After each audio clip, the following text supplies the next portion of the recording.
Olá, querido e querida, seja bem-vindo ao movimento Consciência Hebraica. E hoje, no nosso Consciência Hebraica, você já sabe, é dia especial. É dia de os fundamentos do conhecimento. É uma série nova e nós estamos com o primeiro tema, que é Iniciação Crística, a quinta imersão. E neste tema já estamos iniciando o quinto episódio, em 28/7/2022. Nós queremos desejar a você, nesse curso, que seja um percurso maravilhoso, uma jornada, na verdade, né? E você vai entender o porquê. Nós vamos dar os elementos fundamentais para que essa iniciação, no sentido espiritual, ela também tenha profundos alcances na tua vida psíquica, na tua vida emocional, intelectual, na tua vida física e na tua relação consigo mesmo, com o próximo, com a vida infinita, e mude dimensões na tua relação com a família, com a sociedade, enfim, é um processo iniciático, então deve trazer alterações profundas. Vamos ao nosso material, trabalhando esses pontos. Aqui nos ventos do nosso Consciência Hebraica, você já sabe, Consciência Hebraica é um movimento que busca olhar o original de Jesus sobre a espiritualidade humana, sem a influência greco-romana. E nesse curso nós vamos aprofundar os temas mais importantes do conhecimento. Desejamos a você uma boa viagem e oferecemos o nosso jato para você viajar com a gente. Nesse bloco tem um item que é novo, que é a identidade em Cristo. Eu vou frisar bem aqui esse tópico e a sua construção.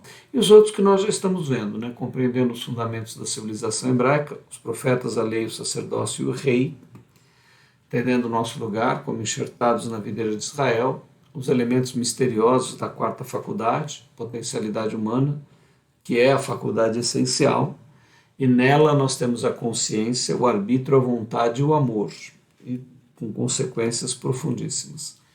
As conexões de Gênesis e Apocalipse, a palavra lida como escrita de uma única mão, é surpreendente isso e te eleva espiritualmente.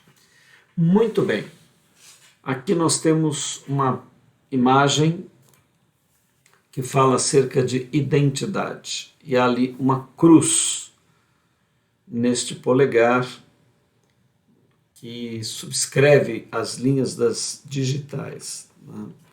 Então, queria usar essa imagem, que você fixasse bem para nós conversarmos algo aqui na abertura do nosso trabalho.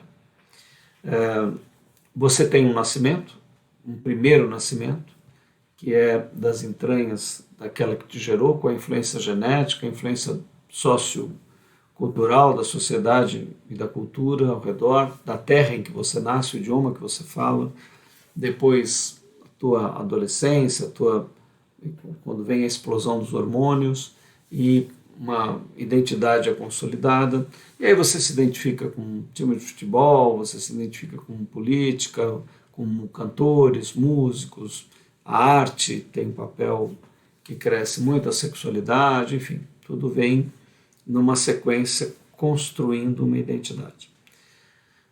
Bom, e os valores disso tudo, né?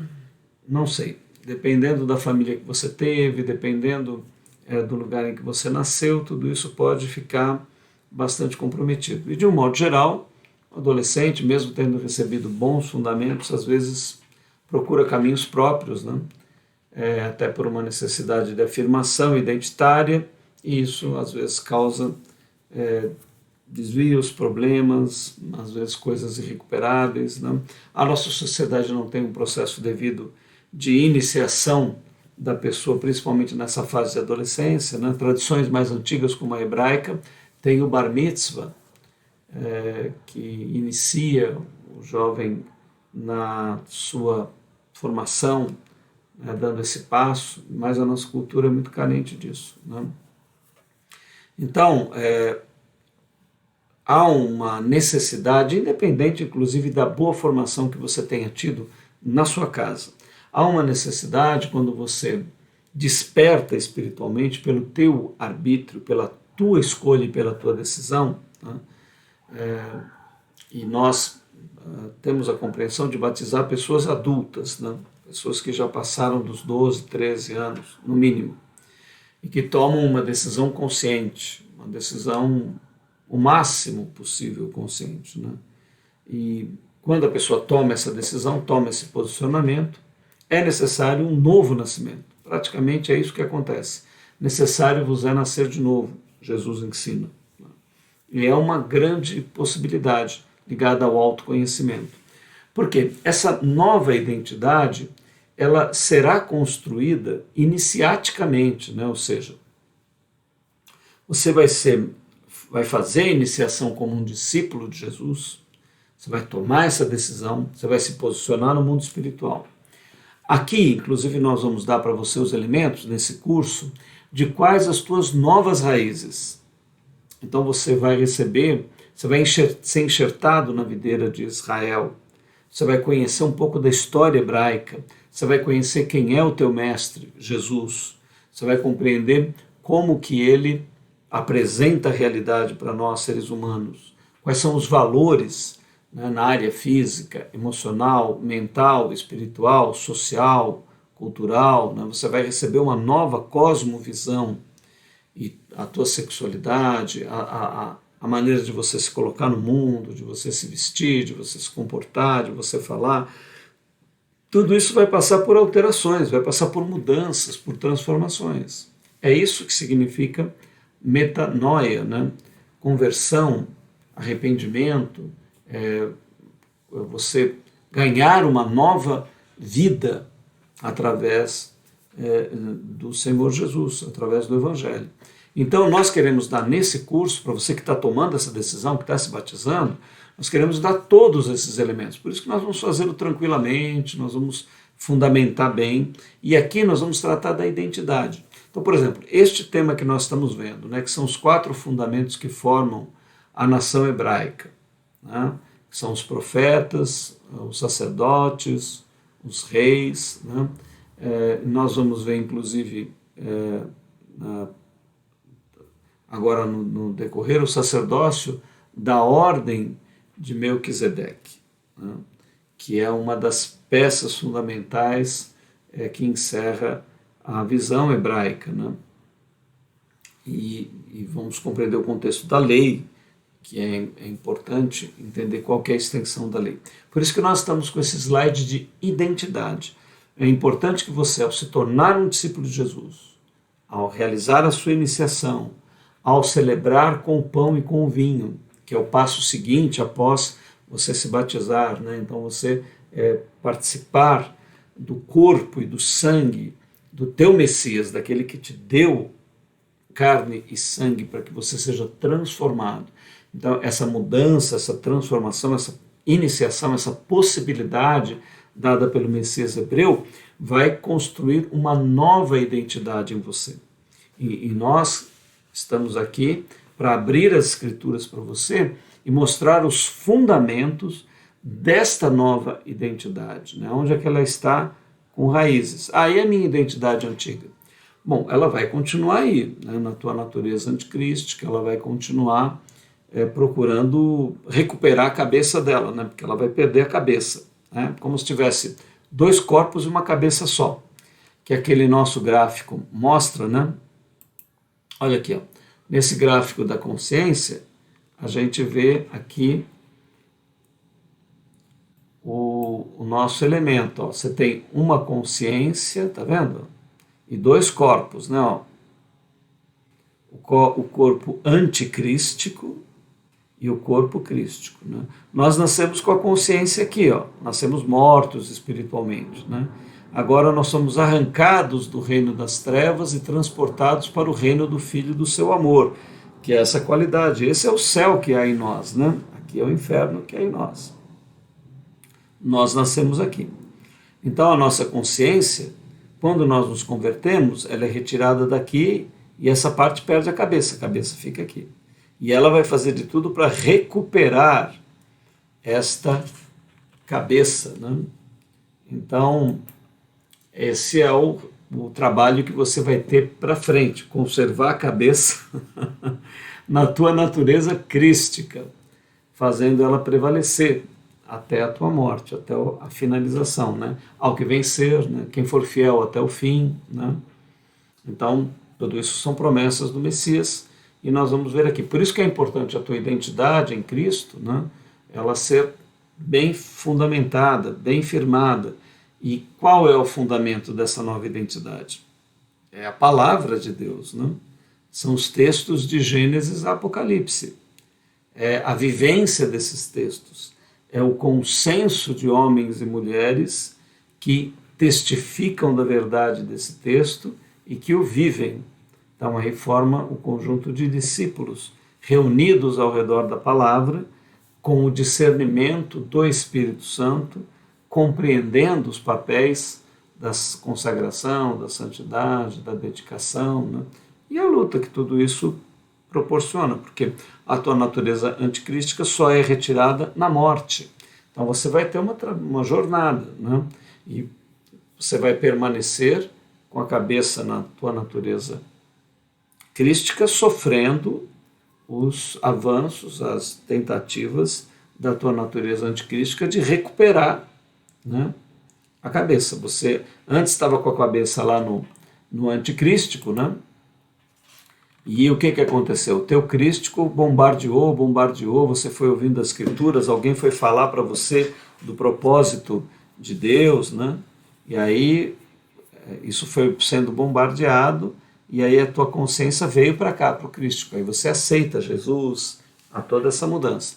Agora você vai sofrer o bombardeio do anticristo, ele vai querer recuperar a tua consciência, né? Por isso que a palavra diz ao que vencer, né? Então, nesse curso que nós vamos fazer, nós vamos dar todos os elementos, tranquilamente. Agora nós estamos dando os fundamentos, né? Depois nós vamos falar de João, que ele é a transição da lei para a graça. Depois nós vamos falar sobre a lei e sobre a graça. O que são esses dois fundamentos? O que é esta graça que você está convidado para entrar? Né? Qual que é o equilíbrio diante da graça?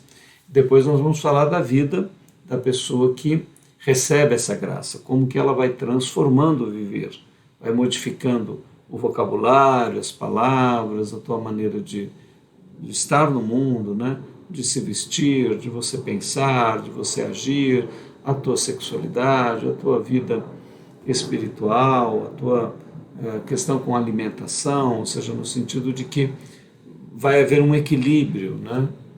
Você vai buscar um equilíbrio novo, você vai buscar uma harmonização dada pelo Espírito Santo. Ah, isso é de uma vez? É moral religiosa? Não, não é moral religiosa. É aquilo que você vai compreendendo nos textos, aquilo que você vai vivendo e aquilo que vai acontecendo naturalmente. A graça de Deus em você, ela vai operar mudanças, transformações, e nós temos modelagens nas Escrituras, né? Nós temos parâmetros que são descritos e que o Espírito vai te conduzir a essa ascendência, né? Você vai ascender espiritualmente. Então é tudo isso que nós desejamos para você com este curso. Vamos adiante? Vamos ver aqui a nossa continuidade. Então, identidade é o ponto fundamental. O que nós estamos vendo aqui? A entrega dos inimigos, o dia do poder, o sacerdócio eterno, né? Que são pontos fundamentais a respeito da ordem de Melquisedeque, né? Então, retomando, né? Se você não pegou o nosso primeiro, segundo e terceiro, quarto episódio, busque YouTube, Consciência Hebraica, playlist Fundamentos do Conhecimento, lá, primeiro tema, então você vê os capítulos anteriores. Então nós estamos falando de Melquisedeque, compreendendo o que é a ordem de Melquisedeque, entendendo a ordem, porque há duas ordens em Israel, a levítica, que nós vimos aqui a história, você já tem os elementos, e agora estamos entrando na ordem de Melquisedeque, que é a ordem messiânica. Você, ao se tornar um discípulo de Jesus, se torna um sacerdote da ordem de Melquisedeque. Então nós vamos aplicar tempo para compreender bem o que é esse sacerdócio, aonde ele está fundamentado, para você assumir essa identidade, né? Para você sentir-se, para você receber essa qualidade de ser uma sacerdotisa, um sacerdote da ordem de Melquisedeque. Então é o que nós estamos vendo neste momento. No Salmo 110 está escrito assim: Disse o Senhor ao meu Senhor, assenta-te à minha mão direita, até que ponha os teus inimigos por escabelo de teus pés. O Senhor enviará o cetro da tua fortaleza desde Sião, dizendo. Então aqui é importante você compreender. Quem está escrevendo o Salmo? Davi. Então Davi está dizendo, disse o Senhor ao meu Senhor. Até Jesus usou esse salmo para enroscar lá os saduceus e fariseus, dizendo, ora, o Messias não é filho de Davi? O pessoal disse, o Messias é descendente de Davi. Okay. Então, como é que no Salmo, Davi chama o Messias de Senhor? Ora, se ele é descendente, o Messias tinha que chamar Davi de Senhor. Como é que vocês explicam isso? E eles se enroscaram todos lá, não conseguiram explicar. Então, a explicação é espiritual, claro. Sim, Jesus é descendente de Davi. Humanamente, o Jesus deveria chamar a Davi de Senhor. Ponto.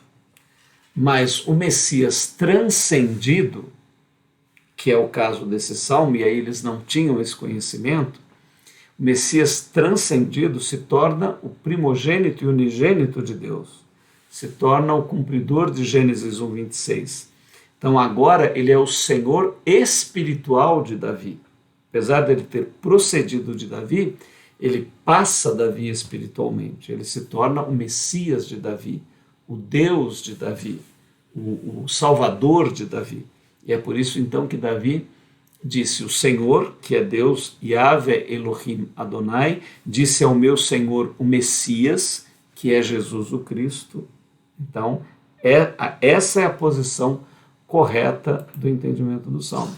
O Senhor disse ao meu Senhor. Então, Jeová, Elohim Adonai, o Pai, Deus, disse ao Messias, Messias, assenta-te à minha mão direita, até que ponha os teus inimigos por escabelo de teus pés.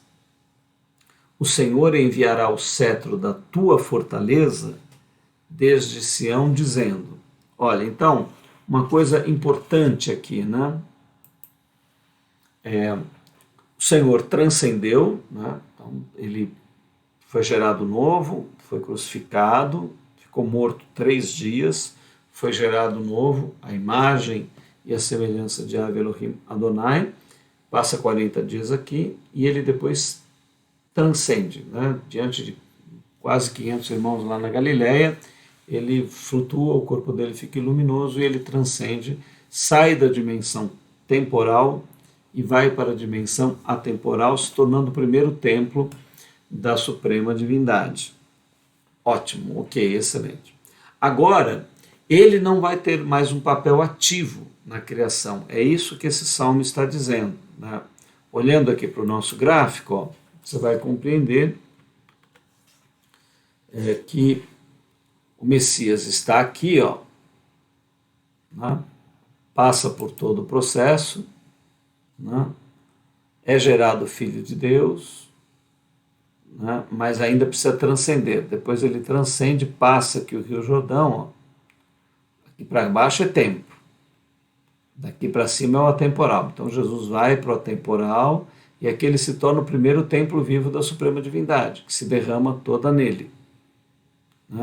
Então, como a divindade é infinita, assim que ela realiza esse processo, nós aqui na Terra recebemos da qualidade de Jesus, que é o seu Espírito Santo, que agora está em todo lugar, que a divindade é infinita, nós recebemos essa qualidade aqui, que antes não existia, porque o Messias não havia nascido, não havia realizado ainda a sua obra, o seu trabalho. Então, agora a criação vai subir, O pessoal está dizendo que Jesus vem aqui para fazer a batalha, etc. Né? Mas você vê que o Salmo não revela isso. Né? O que o Salmo diz? Disse o Senhor ao meu Senhor, assenta-te, ou seja, assentar-se é fundamentar-se sobre, né? Não é que Jesus está sentado em algum lugar, ele não falou senta-se, ele falou assenta-te. Então, fique fundamentado no meu ser, porque eu vou trazer a criação, eu vou fazer que os teus inimigos sejam colocados aos teus pés. Então, esse movimento é de Deus. Por quê? Deus é que faz a descriação, Deus é que faz a ação do lagar, Deus é que vai ressuscitar ou gerar novos todos os mortos, e aí é só nesse momento que o Messias, então, vem para o arrebatamento da igreja.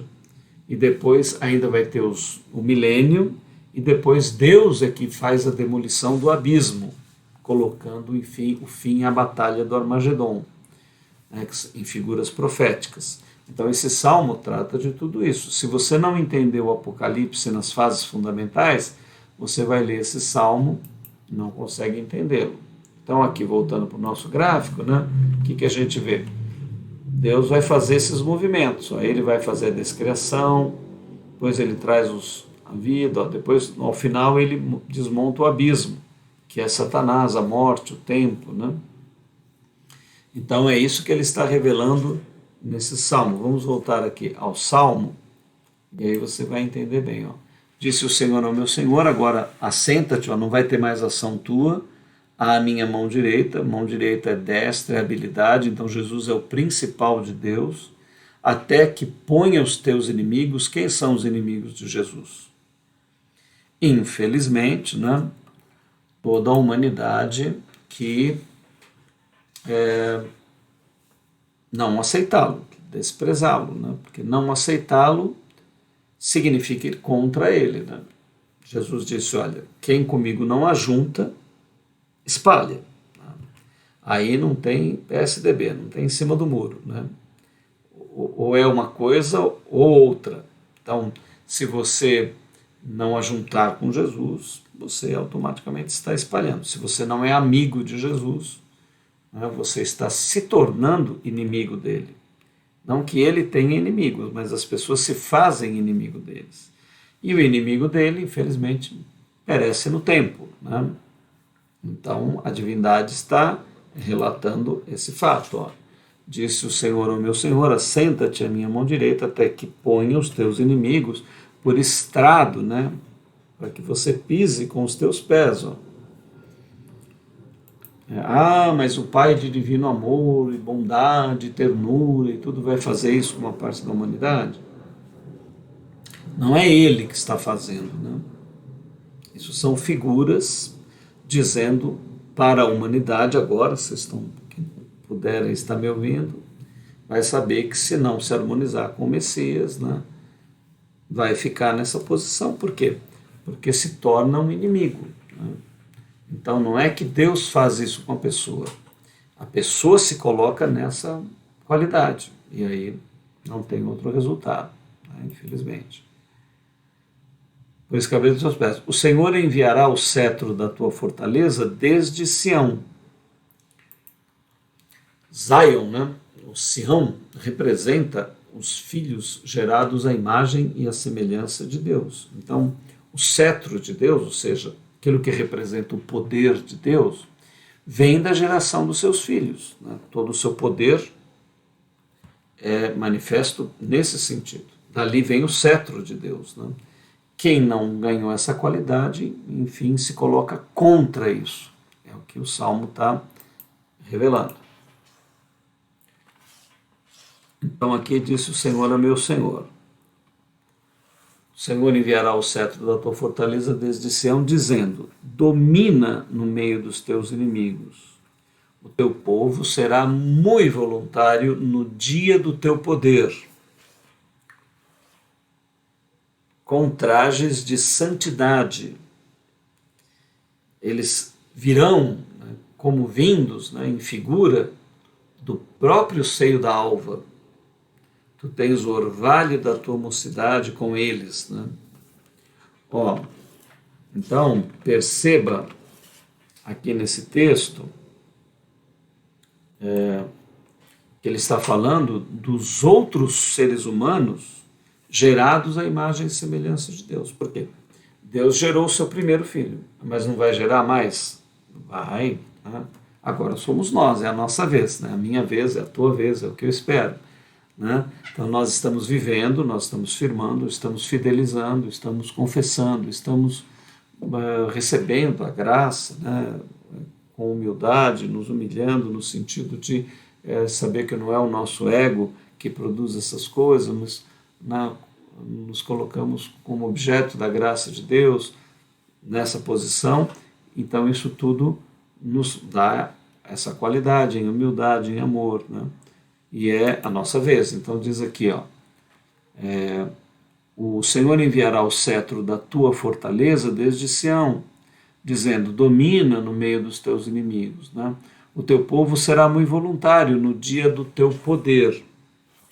O dia do poder de Jesus é o dia da manifestação dele para a batalha do Armagedon, né? Então seria a batalha final. A batalha do Armagedon é o dia do poder do Messias, né? Onde com o sopro da sua boca, né, com a espada da sua língua, que são todas figuras, na verdade não há uma guerra, mas a glória transcendente de Jesus, o corpo atemporal dele e dos santificados com ele, ou seja, de todas as humanidades, né, de toda a humanidade, de todos os tempos, os seres humanos que forem gerados à imagem e semelhança de Deus vão ser como luz, corpo crístico, energético, espiritual, né?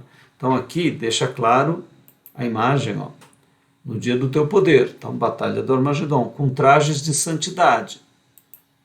Olha, estão relativizando tudo aí, né? A gente vê muitos movimentos aí, infelizmente pastores, líderes de igrejas, né, relativizando as escrituras, né, dizendo que a santidade não é bem santidade, que o pecado não é bem pecado, né, dizendo que a Bíblia precisa ser interpretada e melhor, né, ser adaptada às nossas questões sociais e por aí afora, né. Então, não vemos isso, né? Pecado é pecado, o que está em harmonia com as escrituras está, o que não está precisa de arrependimento, precisa de busca, né? Não é exatamente que a pessoa se torne perfeita, né? Mas que diante das suas falhas, ela assuma uma atitude de humildade, de confissão, de arrependimento, de perdão, de restituição, né? Não de afirmação, não de propagação, não de publicidade, né? Não de querer que todos aceitem aquilo que, obviamente, no texto diz que não é adequado, que não está correto. Então, essa distorção não vai produzir o bom fruto, né? E aqui diz, a santidade como um ponto fundamental. O dia do poder, o traje tem que ser santo. E isso vem da graça de Deus, né? Mas a graça de Deus não é a bagunça contemporânea, né? Não é... Tem uma graça de esquerda aí que tudo vale, tudo pode, está tudo perdoado, está tudo... Né? Não é nada disso, né? O que é, a graça não faz com que o pecado não seja pecado. O erro continua sendo erro, né? E as pessoas estão querendo dizer o contrário disso. Então, falta conhecimento, falta sinceridade, né? Infelizmente. Então, aqui, santidade, como vindos do próprio seio da alva. O seio da alva é o centro da luz, né? Então, olha a qualidade desses filhos de Deus, agora gerado Elohim, né? Então, maravilhoso, o texto nos dá toda essa visão. Tu tens o orvalho da tua mocidade. Então, a mocidade representa um maior vigor, a maior força, um maior esplendor, né? Evidentemente, está usando uma figura do tempo para falar de um corpo que agora eles têm, desses trajes de santidade e luz, que é indestrutível, um corpo atemporal. Não só Cristo, o Messias, mas todo o conjunto da sua igreja, da sua noiva, que são os seres humanos gerados à imagem e à semelhança do Criador. Olha que coisa linda. Tu tens o orvalho da tua mocidade. Jurou o Senhor e não se arrependerá. Tu és um sacerdote eterno, segundo a ordem de Melquisedeque. O Senhor à tua direita ferirá os reis no dia da tua ira. Né? Então, olha, vamos aqui ponto a ponto agora. Né? Jurou o Senhor e não se arrependerá. Ou seja, não tem como mudar isso. Né? A humanidade queira, não queira, goste, não goste, milite a favor, milite contra, vai fazer diferença. Vai fazer diferença para os indivíduos que fizerem essa militância, mas não vai fazer diferença. Por quê? Isso vai ocorrer, isso vai acontecer, isso vai ser confirmado.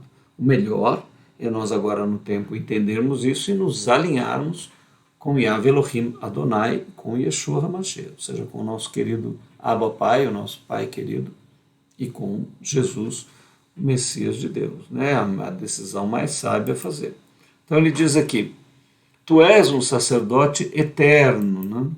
Então, não mais está dizendo do sacerdócio levítico, que nós vamos ver que é contemporâneo da lei, e que permanece aqui no tempo. Né? Ele está dizendo agora, já passou para o atemporal. Sacerdócio não mais no tempo, um sacerdócio atemporal. Então, esse é o nosso sacerdócio, é aqui que a gente tem que centrar, é aqui que a tua identidade em Cristo tem que ser gerada. Isso é muito importante, né? Para a gente entender todas as coisas. Tu és um sacerdote eterno segundo a ordem de Melquisedeque. Então, aqui está a nossa ordem sacerdotal. O que você é? Você entregou a vida para Cristo, para Jesus? Você se batizou? Você então é uma sacerdotisa e um sacerdote segundo a ordem de Melquisedeque. Você precisa compreender isso e assumir essa identidade espiritual. É assim que você deve caminhar até o dia da tua morte, como um sacerdote da ordem de Melquisedeque. O Senhor à tua direita ferirá os reis no dia da sua ira. Olha, aqui muitas vezes coloca a ira como sendo do Cordeiro, né? A ira de Deus. Por quê? Porque não é propriamente uma batalha, não é Jesus que vai sair dando espadada em ninguém, ou Deus que vai fazer nada. Né? Está descrevendo processos cósmicos que nós vemos aqui no nosso gráfico, ou seja, o verbo vai fazer a subida, assim como ele fez a descida e criou todo o universo, ele vai descrear o universo, né? Então isso é chamado a primeira ira de Deus, a descriação, depois ele vai descrear o abismo.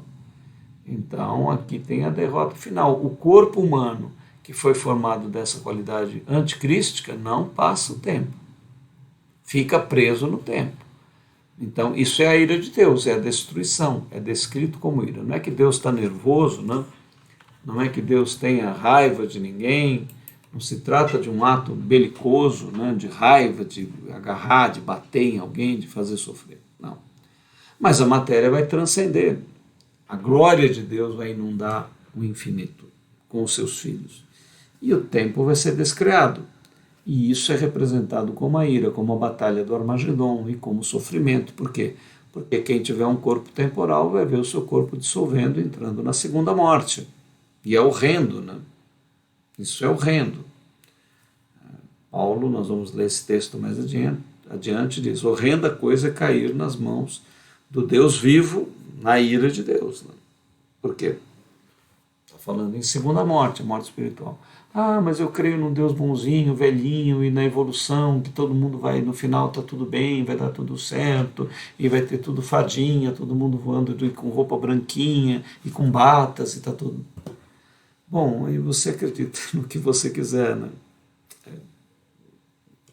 Cada um acredita naquilo que achar melhor, né? Se você acha que essa visão é real, né, que isso não é uma fantasia, parabéns, né? Mas... se você ler os profetas, se você pegar de Gênesis, for até Apocalipse, não é isso que você vai ver. Então, fica aí. Né? Não é uma coisa que a gente goste de falar, nem que tenha prazer nisso, é triste, né? Lamentável, é a morte de pessoas, a gente vê isso na Bíblia, o lamento que é isso. E por isso tanto apelo, por isso a pregação, né? Mas estão agora até proibindo de se pregar o Evangelho. Né? Estão proibindo. porque culturalmente está se tornando cada vez mais ingrato para a sociedade, não quer ouvir, né? Quer estabelecer os valores dela, o modo de vida dela, que é chamado de liberdade, né? E não como escravidão, né? Tudo isso aí, né? Nós sabemos que será assim mesmo. O Senhor, à tua direita, ferirá os reis no dia da tua ira. Maravilhoso, Salmo 110, você pode aí lê-lo depois e ver como tudo isso é colocado. Sacerdote direto de Deus, a ordem a qual pertencemos, a entrada além do véu. Então agora se prepare, nós vamos começar a ver todos esses textos de uma maneira maravilhosa. Tá? Hebreus 5.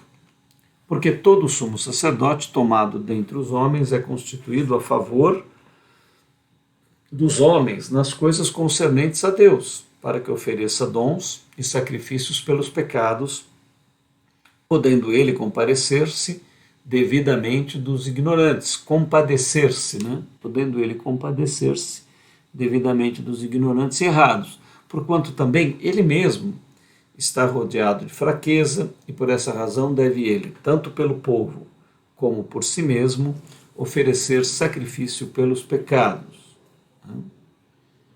Então, aqui nós temos a primeira descrição do sacerdócio de modo geral. Então, o que a ordem levítica estabeleceu? Que você não podia ir diretamente a Deus, né?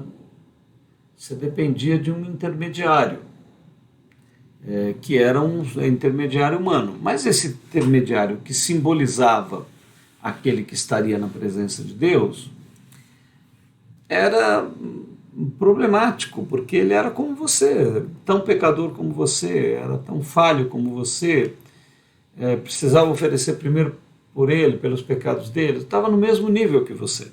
Né? Isso é na ordem levítica. Mas, enquanto este sacerdócio levítico, pela lei, né, em Israel, e aí você fazendo a leitura do Antigo Testamento, você vai entender tudo isso que eu estou falando. Né? Se você é leigo total, eu recomendo, né? Comece pelo Novo Testamento, vai ali de Mateus, varra até o Apocalipse, e aí depois você pega Gênesis e vem, né, fazendo uma leitura. Isso vai formar a tua identidade. É importante você compreender de onde o teu Messias veio e compreender a linguagem que ele fala. Né? Então, esse é o primeiro sacerdócio. É um sacerdócio indireto. Eu não podia ir diretamente a Deus. Né? Infelizmente, muita estrutura cristã mantém essa mesma lógica. Por quê? Porque conservaram a ordem levítica. Eu preciso de um pastor, eu preciso de um santo, eu preciso de alguém que fale com Jesus, né? Um intermediário, uma intermediária, uma santa, alguém que... Eu não posso ir diretamente a Cristo, não posso ir diretamente a Deus. Eu falo com a mãe dele, eu falo com o apóstolo dele, eu falo com alguém, com um secretário. Né? Mas isso era lá no Antigo Testamento, era Levi. Né? Melquisedeque é um sacerdócio da ordem direta, porque muda o sacerdote, não é mais Levi. E quem é o sacerdote da ordem de Melquisedeque, o sumo sacerdote dessa ordem? É Jesus. Então agora ele é o sumo sacerdote, nós somos sacerdotes. De um sacerdote para outro não há barreira, né? Não há impedimento. Então você, ao se batizar, ao confessar o Messias, você será enxertado pelo Espírito Santo na videira de Israel. Você se tornará hebreu espiritualmente. E como hebreu, a qual sacerdócio você pertence? Você não é levita, então você é da ordem sacerdotal de Melquisedeque. Então você vai ter acesso para falar diretamente com o teu Pai através de Cristo. Porque o teu Pai está derramado completamente em Cristo. Ao falar com Jesus, você está falando pelo Espírito Santo do Senhor Jesus, que está em você. E ao falar com Jesus, você fala diretamente com o Pai, porque Ele e o Pai são um. Então é simples, né? É maravilhoso. E aí é o que as Escrituras, então, estão nos revelando. Olha lá. Todo sumo sacerdote, né? Ele fala que ele também é errado, rodeado de fraqueza. E ele fala assim, olha, ninguém toma para si essa honra senão quem é chamado por Deus, como foi Arão. assim também Cristo não se glorificou a si mesmo para se fazer sumo sacerdote. Ó, então, ele agora vai dar um destaque aqui dizendo assim, olha, você não acorda de manhã e fala, eu vou ser um sacerdote agora, eu mesmo me formo um sacerdote, né? Assim, né? Os sacerdotes levitas foram convocados pela lei inspirada por Deus através de Moisés. Então, essa era a maneira, e só podiam ser da tribo de Levi, e só podiam ser dos coatitas, né? Então, você já viu os capítulos anteriores, recebeu as nossas recomendações, você já está sabendo disso. Então, tinha todo esse mecanismo para que alguém fosse sacerdote. Agora ele diz, ora, da mesma maneira, Jesus não levantou um dia de manhã e falou, eu quero ser um sacerdote, né? Não, então havia um chamado já para isso. Havia toda uma história colocada. Ele ocuparia o lugar para o qual ele foi preparado para ocupar. E é isso que o texto agora vai nos traduzir aqui. Ó. Mas Cristo não glorificou a si mesmo, querendo fazer dele próprio um sumo sacerdote. Mas o glorificou aquele que lhe disse, tu és meu filho, hoje te gerei. Ó. Aqui começa aí muita atrapalhada que o cristianismo teologicamente teve e que no texto com leveza, com clareza, né, fica evidente. Né? Então, foi necessário tempo para que Jesus se tornasse filho de Deus? Ora, leia o texto aqui. O que o texto diz? O que Deus diz? Tu és meu filho, eternamente você foi meu filho? É assim que o texto está escrito? Não, né? Porque esse texto está escrito da perspectiva do tempo para o eterno. Né?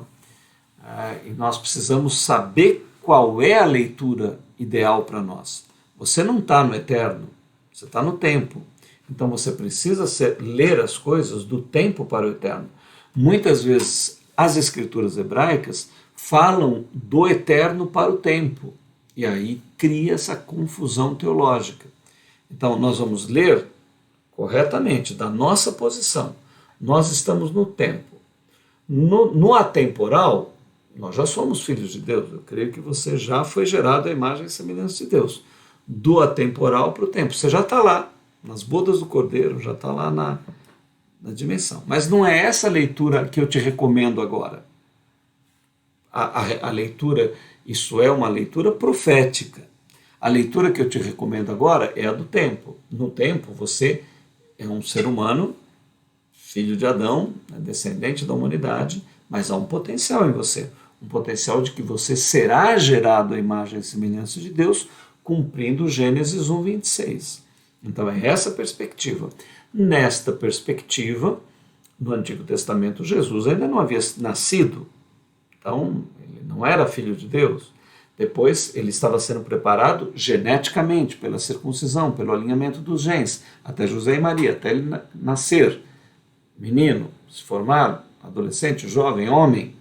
Depois, cumprir a vontade do Pai, passar por tudo, se tornar. E aí, naquele hoje é tempo, ó, preste bem atenção no tempo, aqui no texto.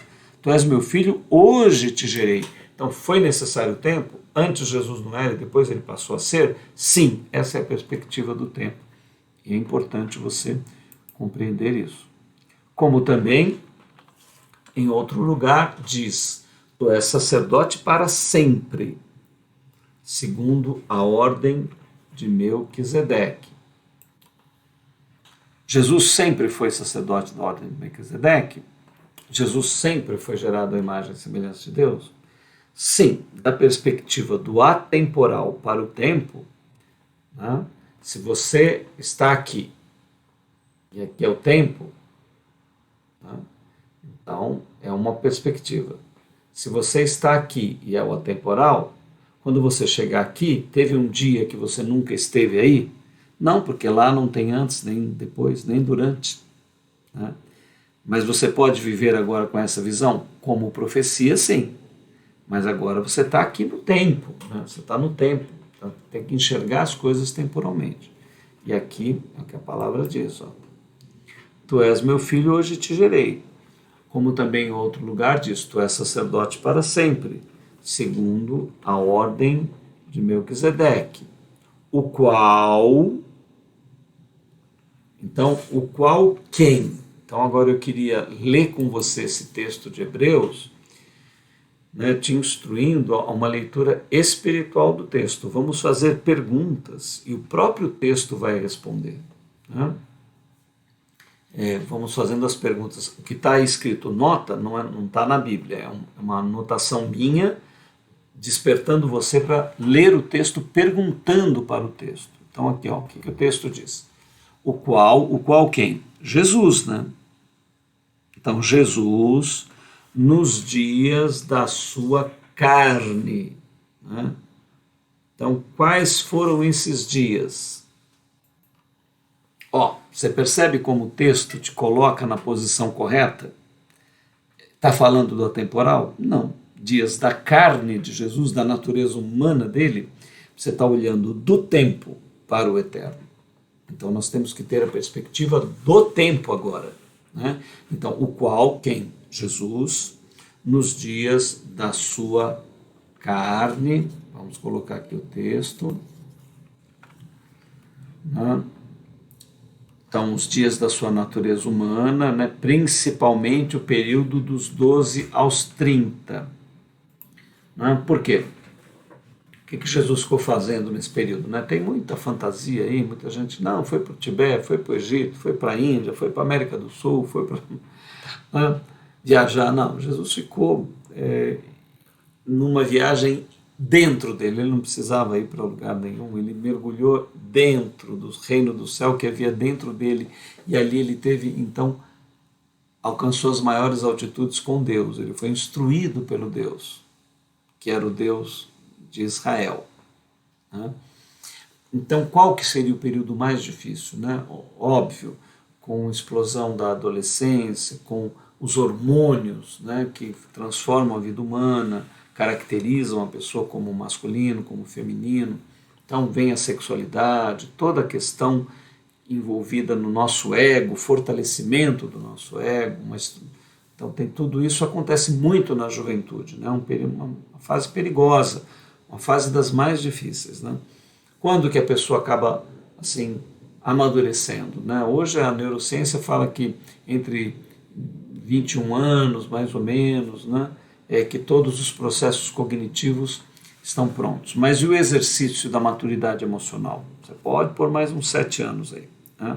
Então 28, 30 é quando você fortalece a tua estrutura de personalidade, começa a ter maturidade. Né? Então é com essa idade que Jesus sai para realizar o seu trabalho. Mas o período mais difícil para o mestre, que ele mais sofreu, né, no sentido espiritual, moral, de todas as forças que queriam desviá-lo do seu propósito, foi nesse período de 18 anos, aí, dos 12 até os 30 anos. Né?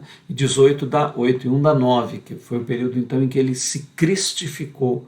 Quando ele saiu a campo, ele estava seguro de realizar a missão. E foi show, né? Show de bola, né? Porque ele sai a público, passa 3 anos e meio, realizando o seu trabalho, vai até a morte, ele sabia disso, ali ele então é glorificado, né? Cumprindo todo o seu trabalho. Então, esse foi o período mais intenso dele. Né? Então, olha, o qual Jesus, nos dias da sua natureza humana, né, principalmente no período dos 12 aos 30, tendo oferecido, né, então, como ele ofereceu? A pergunta, né? Tendo oferecido, como ele ofereceu?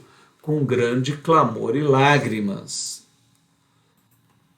Mas o Messias estava chorando e clamando com grande clamor, não era pequeno? Sim. Né? Então não era assim, só num estado zen, que ele estava lá, né? Mas tinha uma opressão em cima dele, que levou ele a buscar, a clamar, porque ele sabia que não podia falhar, que devia permanecer no Cristo. Né? Qual que foi Vou te explicar no gráfico aqui a grande missão do Messias. Não. O que acontece com o nosso mestre? Ele foi o único homem que nasceu da Virgem. Né? O que é a Virgem nas Escrituras? Né? mais do que a questão aí do ímã de Maria, né? A Virgem representa esta natureza aqui, ó, que é a natureza crística. E essa natureza, essa é a prostituta, sentada em cima da besta. Você vai encontrar ela lá no Apocalipse. Essa aqui é a nossa natureza. Ela é que cria Babel, ela é que cria o mundo e tudo isso aí. Então, Jesus foi o único homem que nasceu com essa consciência aqui, ó, na natureza crística. Como é que foi feito isso? Geneticamente. Milhares de anos de um alinhamento genético para que um nascimento fosse encontrado na humanidade, desenvolvido na humanidade, para que, através desse alinhamento preciso de milhares de DNAs alinhados, de pessoas certas que precisavam se relacionar com outras pessoas dentro do conjunto da lei, todo o propósito, e essa é a missão do povo de Israel, criar esse caldeirão genético onde um homem pudesse ser gerado com essa qualidade aqui, ó. A qualidade dele ser gerado com a sua consciência aqui.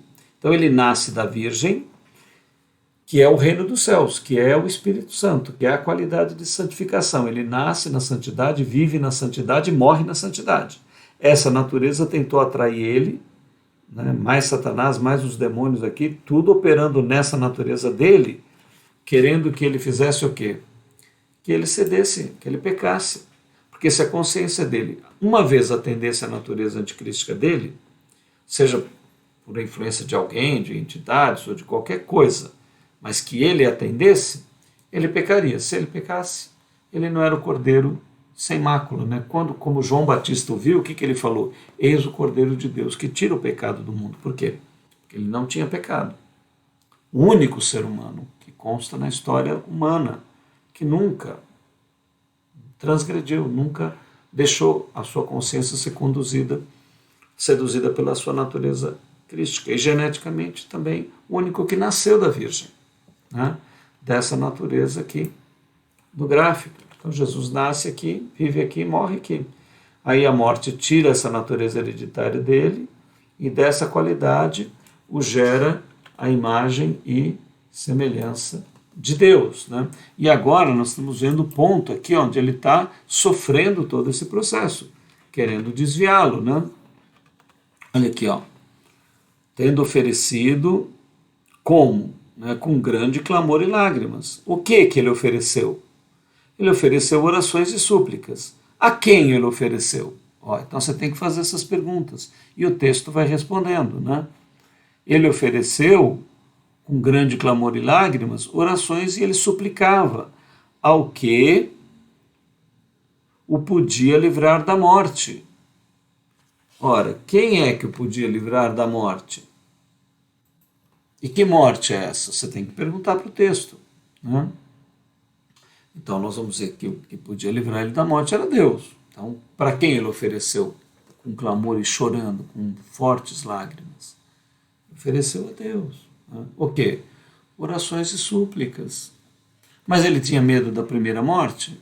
Não, o texto não está falando da primeira morte. Lê o texto. Foi ouvido quanto ao que temia.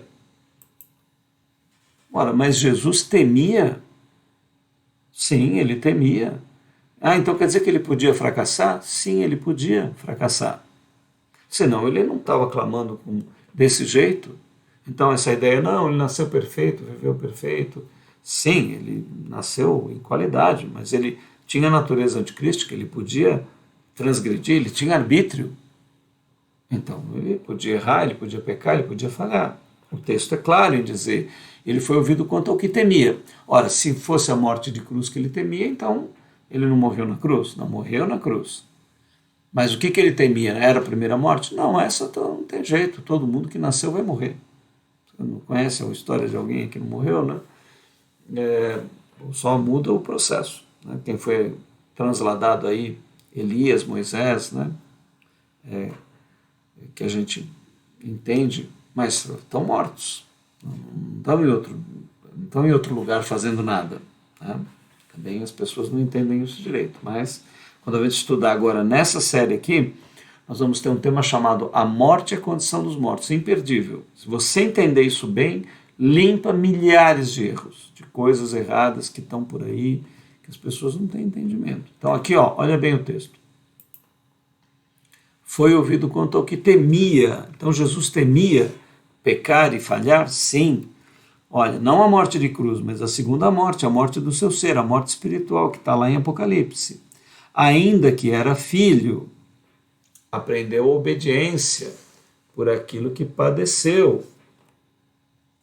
Ora, mas ele não era perfeito, não sabia tudo? Não. Do tempo para o atemporal, ele aprendeu. Ele aprendeu. E com o sofrimento foi necessário? Sim. O sofrimento é necessário? É necessário. Senão não teria o abismo, não teria Satanás, não teria os abissais, porque Deus é todo onipotente, todo poderoso. Se ele não quisesse que nada disso existisse, não existiria. Mas então por que existe? Porque para gerar filhos de Deus precisa de tudo isso. A própria divindade é que fez com o seu poder, com a sua sabedoria, arquitetou esse plano para gerar os filhos de Deus. Então, tudo isso é necessário. Aqui, ó, aprendeu a obediência por aquilo que sofreu, por aquilo que padeceu. E, sendo ele aperfeiçoado, ó, tem tradutor aí que não gosta dessa tradução. Coloca a palavrinha lá, consumado, né? Essa palavra é a mesma que está na crucificação, quando Jesus expira. A última palavra que ele diz antes é Senhor, está aperfeiçoado. O pessoal coloca está consumado, porque aí ninguém entende direito. Não, a palavra é aperfeiçoado. Ou seja, eu saí do alfa, lá em Adão, inclusive geneticamente. Depois eu nasci com um potencial muito grande, mas que eu precisava entregar hoje totalmente atualizado, aperfeiçoado, e agora eu fiz, usando o meu arbítrio, me harmonizando contigo, com a tua graça e o teu amor, está aperfeiçoado. Eu realizei o máximo do meu potencial, que não nasci com o máximo, nasci com uma parte e desenvolvi, está aperfeiçoado. Né? Na cruz é essa palavra que ele usa, está aperfeiçoado, em tuas mãos entrego o meu espírito. E aqui, ele também, ó, está aperfeiçoado. Então ele veio a ser. Então ele não era? Não. Da perspectiva do tempo para o atemporal, ele não era. Da perspectiva do atemporal para o tempo, ele sempre foi. Eu e você também. Mas nós não estamos agora no atemporal. E aí você erra se fizer a leitura da perspectiva errada. Então nós temos que ler agora como o texto está, do tempo para o atemporal. Então, neste texto, aqui está, ó, veio a ser a causa da eterna salvação.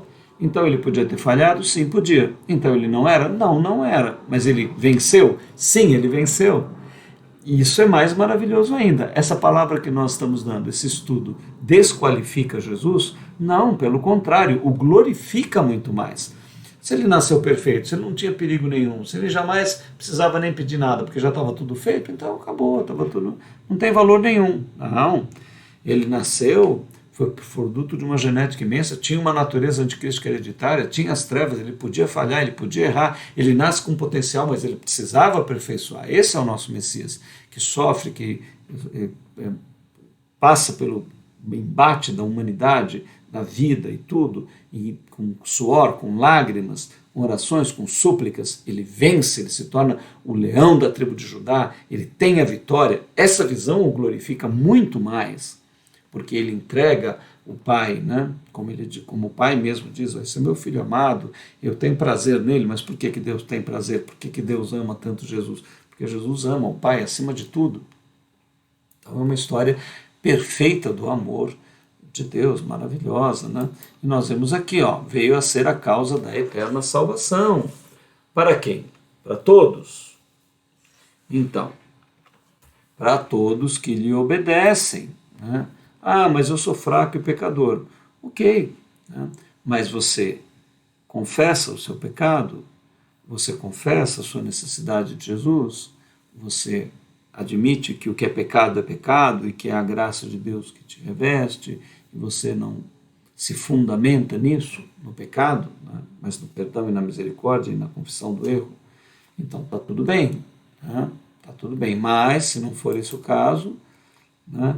Então veio a ser chamado por Deus sumo sacerdote, veio a ser eterna causa de todos que lhe obedecem, chamado por Deus sumo sacerdote, segundo a ordem de Melquisedeque. Olha aí, ó. Então, quem o chama? Deus é que o chama. Chama de sumo sacerdote. Ora, mas o Melquisedeque que fundou a ordem, que tem o nome dele, não é o sumo sacerdote? Não. Melquisedeque é um sacerdote. Por quê? Porque era um anjo representativo do verdadeiro humano que assumiria o sumo sacerdócio da ordem que, como Jesus ainda não estava formado no tempo, Melquisedeque aparece representando a ordem, dizendo, né, demonstrando que haveria ainda um sumo sacerdote, porque ele mesmo é o sacerdote. Quem é o sumo sacerdote? Agora o texto revela. Né? Ele se tornou, segundo a ordem de Melquisedeque, sumo sacerdote, a qual temos como âncora da alma, segura e firme, que penetra até o interior do véu, onde Jesus, nosso precursor, entrou por nós. Olha, agora aqui é maravilhoso, né, o texto. Por quê? Porque ele diz que essa é âncora da nossa alma, né? A âncora que nos dá firmeza é termos o sacerdote sumo da ordem de Melquisedeque. Porque Jesus, então, adentra o véu, rompe o véu, né? Ele, como se ele não fosse sumo sacerdote da ordem de Melquisedeque, ele não era levita, ele nem no templo podia entrar. Mas espiritualmente ele entra no símbolo do templo. Porque o templo, na verdade, é ele. Quando ele vence as dimensões, o véu dentro dele, quando ele rompe a sua carne, quando ele a oferece pela nossa vida, ele está cumprindo todos os símbolos do templo, que a gente não entende, mas que estão escritos nele, né? Olha lá, interior do véu, onde Jesus, nosso precursor, entrou por nós, feito eternamente, ou agora ou atemporal, sumo sacerdote segundo a ordem de Melquisedeque. Então, aguarda firme aí, porque se você compreender bem isso, vai ser maravilhoso. Você vai ter a tua identidade em Cristo Jesus, como sacerdotisa da ordem de Melquisedeque, sacerdote, você vai ter acesso direto ao Senhor Jesus, você vai ter o seu Espírito Santo intercedendo por você, você vai ocupar esse papel, você vai ser colocado no lugar santíssimo, que só o sumo sacerdote levita uma vez por ano entrava. Você agora vai ter acesso todos os dias, pela meditação, pela oração, a esse lugar maravilhoso, onde a tua salvação, onde a tua cristificação é garantida pelo Espírito da graça, que é em Messias.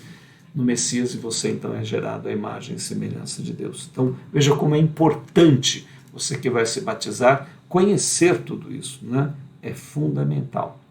Muito bem, queridos, nós queremos agradecer você por ter nos acompanhado até aqui. Nós somos o Movimento Consciência Hebraica. Inscreva-se e indique o nosso canal para alguém que você ama, que você sente que esse conhecimento pode fazer bem. Deixe o seu like, faça algum comentário, isso ajuda a nossa rede. Nós, além do YouTube, no canal Consciência Hebraica, estamos no Telegram. Se você tem o Telegram, procure lá o nosso Consciência Hebraica. Precisamos melhorar um pouquinho o Instagram e Facebook, mas estamos lá. Você também nos encontra lá.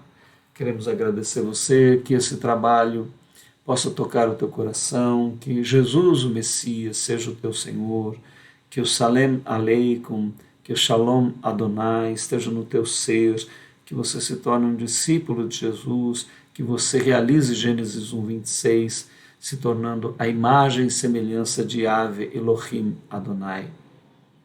Shalom.